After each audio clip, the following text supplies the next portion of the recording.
নমস্কাৰ, তিতাবৰ লাইভলৈ আপোনালোকক স্বাগতম জনাইছোঁ। তিতাবৰত জাতিক ভালপোৱা, অসমক ভালপোৱা কা বাতিলৰ দাবীত আৰু অসম চুক্তি বাহাল ৰখাৰ দাবীত ওলাই আহিল অসমৰ আন্দোলনত জঁপিয়াই পৰা প্ৰাক্তন ছাত্ৰ সন্থা জ্যেষ্ঠসকল। আকৌ জ্বলিব নেকি অসম? উমি উমি জ্বলিছে এই আন্দোলন। এয়া আৰম্ভণিহেনি অসমত আকৌ বৃহৎ আন্দোলন হ'ব নেকি অসমত? ভাৰত চৰকাৰে অসমৰ তথা ভাৰতবৰ্ষৰ ওপৰত 2024 চনত এখন নতুন অধিসূচনা জাৰি কৰিছে। এই অধিসূচনা মতে অকল হিন্দু বিদেশীক সংস্থাপন কৰাৰ সিদ্ধান্ত গ্ৰহণ কৰিছে। আমাৰ মতে বিদেশী তাৰ কোনো ধৰ্মীয় মেৰুকৰণ হ'ব নোৱাৰিব আৰু অসমে বিদেশীৰ এটা অংশও গ্ৰহণ কৰাৰ কাৰণে আমি ৰাজি নহয়।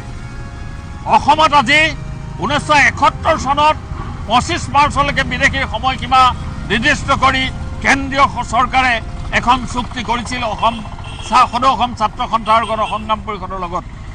সেই চুক্তি সম্পূৰ্ণ নৎসাত কৰি 2024 চনৰ এই অধিসূচনা জাৰিক আমি তীব্ৰভাৱে প্ৰতিবাদ কৰিছোঁ আৰু অধিসূচনা দাহ কৰি আমি আমাৰ প্ৰতিবাদ চৰকাৰক জনাইছোঁ। আমি সদৌ অসম আন্দোলনৰ প্ৰাক্তন সংগ্ৰামী সতীৰ্থ হৈ আমি এই আন্দোলনত অংশগ্ৰহণ কৰিছোঁ। আমি অসম আন্দোলন কৰা মানুহ, অসম আন্দোলনৰ প্ৰাক্তন যিসকল সতীৰ্থ আছে এই সতীৰ্থসকলক লৈ আমি এক সমাৰোহ পাতিবলৈ আমি সিদ্ধান্ত কৰিছোঁ।